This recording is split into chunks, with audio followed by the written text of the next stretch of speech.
What is this state that becomes of me, this arrogance and certainty, the external view, perhaps vanity? Is that the flame that burns in me, that makes me growl and itch and rumble, to take all I see to be false and make it crumble?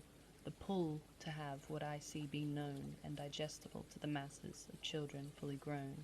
In most regards I am quite humble, but when I speak with passion a lion doth rumble.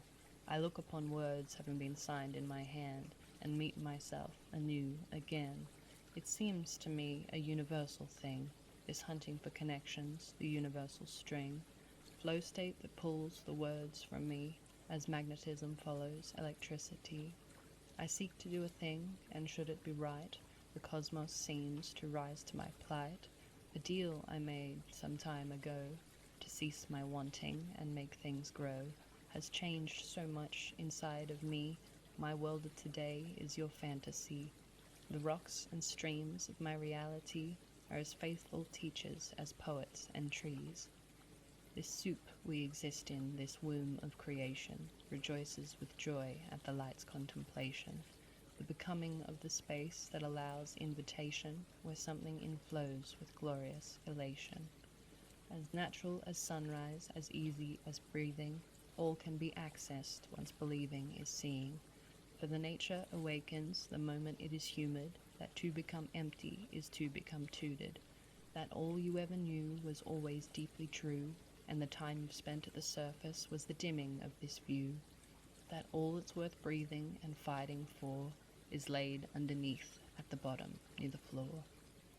In the space that is silent and still as the night, in the internal process forcing images from light, you are the light and the knowing and the way. You knew this long ago, but forgot it in the fray. This is why I can't stand to treat you as an infant. We are the custodians of this land, the supposed sentient. Once we stood proud and respected our deeds. We could never be forced to stray from our creeds. Like a lion has its nature, so once did men, before we en masse submitted to cubicle-shaped pens. Humanity fully realized in fantastical form what is today a story once used to be the norm. For your essence is magic, and your witness looses spells. You've felt this when a glancing gaze has caused your throat to swell. We are sensory apparatus, no scale, plate, or claws.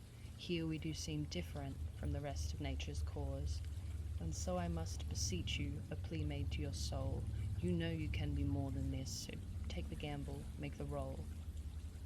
The pinnacle of Gaia, the supposed highest tier, still seek external clarity, and so are herded by their fear. For as long as we look outward, our energies outflow. It is only in the inward that we make our spirits glow. And in this growing luminance we can finally begin to see the wounds the so-called civilized world has carved into thee. And in that space of witness, where all is laid bare, you see how much the accepted way has caused your soul to wear. But in this simple seeing, a miracle does grow. A power deep inside you now begins to show. It fills you from the inside, a beast now stirs in thee. All the force of nature, enough to quake the trees. Get to know the monster, wield its powers well. A true assimilation is the breaking through the shell. For duality is a certainty as much as paradox. That unity, when chased after, will split you open like a box. But once you have allowed this, the shedding of the old, now you can begin forgetting all you have been told. The ashes of the old you are the fuel we need for this.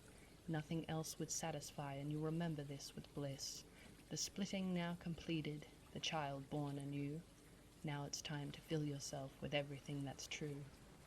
Upon your own 2 feet now, and guided by your fire, now it's time to plot your path and see what will transpire. A light within now guides you, lighting up the day, showing you more to everything you see the hidden ways. But should you try and speak this upon too young an ear, you'd burn him with your certainty, your light would cause him fear. For this process is sacred, and not for tossing about. It cannot just be handed around, it can't be given out. A seed of fickle nature, of certain special needs, a very unique type of man is upon which it feeds.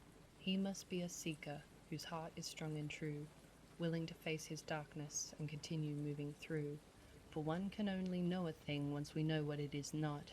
Again this cosmic paradox, this pulling at the knot. A seeker does continue, his will spurs him along. Evermore his power grows as he learns to sing his song. A fierce and wild thing now the man has become. Animal, awakened, primal bangings on the drum. But in this new emergence, a thing is realized. I knew this beast in childhood, I looked into its eyes. The part that once did fill me was lost for a time, whilst I played civilized and did to my soul a crime. I am free and whole now, deeply settled within me. It seems the only trick is you must die to be free. These words are not for everyone, and may cause some distress. All I can say is this will reach a select few's address. The ones which have begun this are part way transformed, and the ones who are anew now and glorying in their forms. In your new becoming, you're setting yourself free. Perhaps there you will meet it, the arrogant certainty.